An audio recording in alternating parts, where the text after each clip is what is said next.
Megastar Chiranjeevi గారికి భారత ప్రభుత్వం పద్మ విభూషణ్గా ఆయన గుర్తించడం మెగా అభిమానులకి అలాగే ఆ అభిమానుల్లో ఒకడైనటువంటి నాకు ఈ రోజు పండుగ రోజు.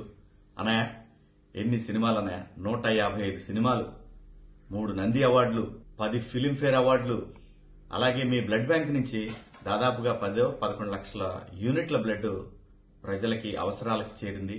ఆ తర్వాత మొన్న కరోనాలో కూడా మీరు ఆక్సిజన్ సెంటర్లు 30 సెంటర్లు ఏర్పాటు చేయించారు.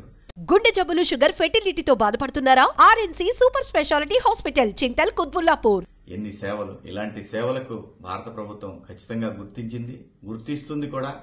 లేకపోతే మీలాంటి వారిని స్ఫూర్తిగా తీసుకుని చాలా మంది సేవా కార్యక్రమాల్లో పాల్గొంటా ఉన్నారు. వాళ్లలో నేను కూడా ఒకడిగా. నాకు స్ఫూర్తి ఏంటంటే, మనము సినిమా ఇండస్ట్రీకి వచ్చిన తర్వాత, మనల్ని ఇంత పెద్దవాళ్ళని చేసిన తర్వాత మనం కూడా సమాజానికి ఎంతో కొంత ఉపయోగపడాలి, సమాజానికి సేవ చేయాలనే ఆలోచన మాలాంటి వాళ్ళకు కూడా వచ్చింది. సో ఇంత పండుగ రోజున మీకు, మీ కుటుంబానికి శుభాకాంక్షలు తెలియజేస్తూ భారత ప్రభుత్వానికి కృతజ్ఞతలు తెలియజేసుకుంటూ జై చిరంజీవ.